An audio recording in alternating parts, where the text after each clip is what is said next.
A cheesecake at midnight, a sarcastic jab over morning coffee, a bond forged not by blood but by chosen family. Are you sure? But what's got me so sad? They didn't just share a kitchen table, they shared decades of wisdom, heartbreak, and unforgettable laughter. Picture Sicily, 1922. Through fashion, feuds, and one-liners that became legend, they proved aging could be bold, fierce, and funny as hell. I want you to take me, Bill. Oh. But even the brightest sitcoms can't outrun the shadows of time. Oh. I miss you. From unexpected goodbyes to quiet farewells, this is the story of the Golden Girls cast members who have passed away.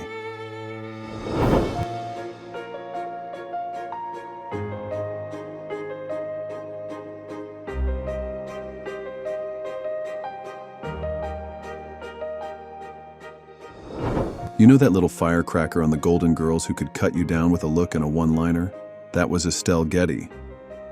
Though, funny enough, she was actually younger than Bea Arthur, the actress who played her daughter. Wild, right? But you'd never know it the way she embodied Sophia Petrillo, the wisecracking Sicilian with a heart of gold and a bottomless purse of stories that started with Picture Sicily, 1922. Sophia, I have a problem. I just saw the guy I've been dating out with another woman. Now, what do you think I ought to do? I think you should sit down and picture Sicily, 1922. Estelle didn't get her big break until her 60s. Before that, she was working as a secretary and doing bit parts in theater.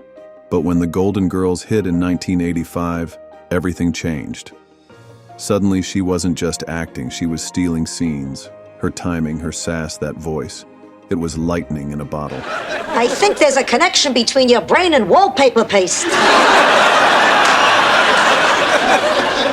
In her later years, Estelle battled Lewy body dementia, a cruel condition that slowly took away her memory and speech. She passed away in 2008, just days before her 85th birthday. Jealousy is a very ugly thing, Dorothy. And so are you in anything backless. Thinking about Estelle always makes me realize how rare it is to find someone who can make you laugh and break your heart in the same breath.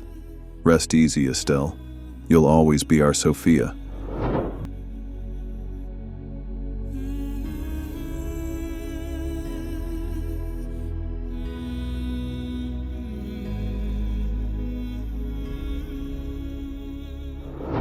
You didn't watch Bea Arthur, you felt her. That towering presence, the deadpan stare, the razor-sharp delivery. When she walked into a scene as Dorothy Zbornak, you knew things were about to get real.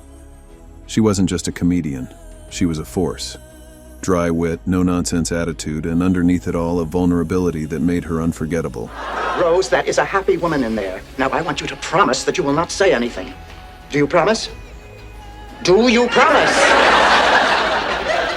Are you sure? But what's got me so sad? Oh.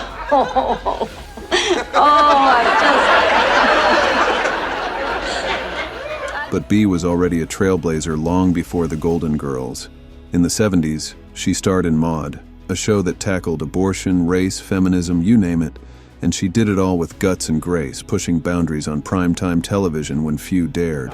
I mean, I have never met this charlatan before. It was my neighbor, Dr. Arthur Harmon, who dragged him over here. I say there are no such things as flying saucers. At least I have never seen a flying saucer. And I want to make that perfectly clear. There are no flying saucers. Off-screen, Bea was fiercely private.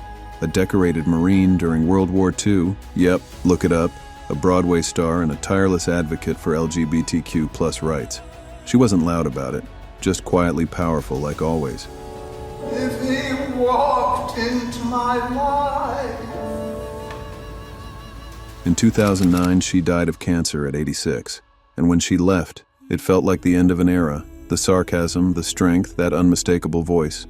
Bea didn't need to say much to leave an impression. She just raised an eyebrow and the room listened. Rest in peace, Bea. Thanks for the laughs and the backbone.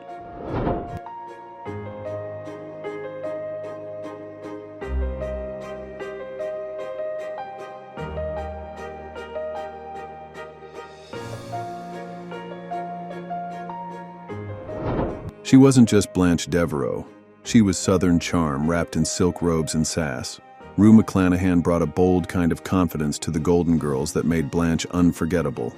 Equal parts flirt, friend, and fierce woman who owned every second she was on screen.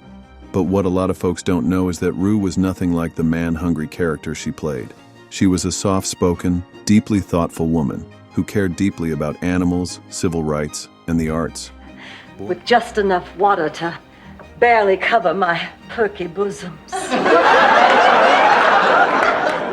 You're only gonna sit in an inch of water?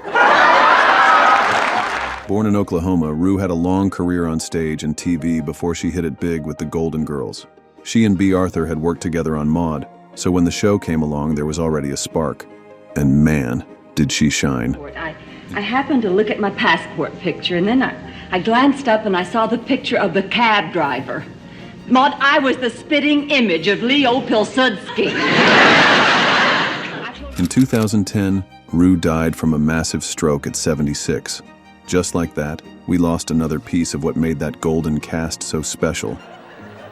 I want you to take me, Bill.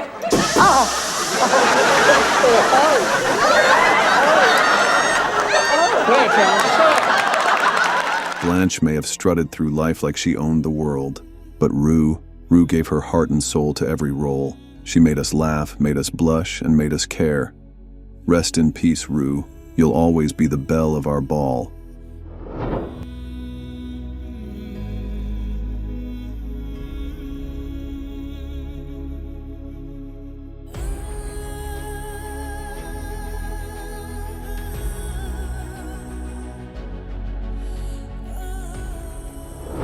This one still stings. When the news broke on December 31st, 2021, it felt like time froze. Betty White, America's sweetheart, our last Golden Girl, the woman who'd been making us laugh for nearly a century, was gone. Just 17 days shy of her 100th birthday. From the Mary Tyler Moore Show to the Golden Girls, Betty didn't just play lovable characters. She was love. She had this unmatched mix of sweetness and sharp wit. Nobody could land a joke like Betty. But beyond the screen, she was even more incredible. An animal rights activist, a pioneer for women in television, and a genuine light in a world that often feels too dark. She started in radio before most people even owned a television, and somehow she stayed relevant, hilarious, and beloved for over 70 years.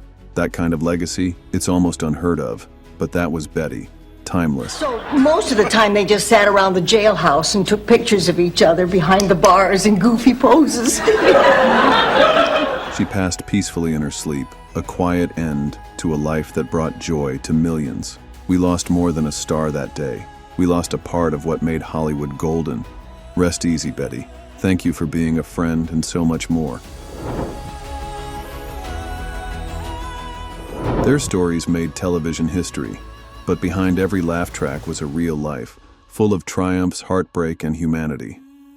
Which Golden Girl meant the most to you, and why?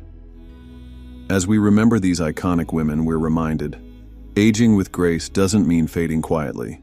If you enjoyed this tribute, be sure to like, comment, and subscribe for more.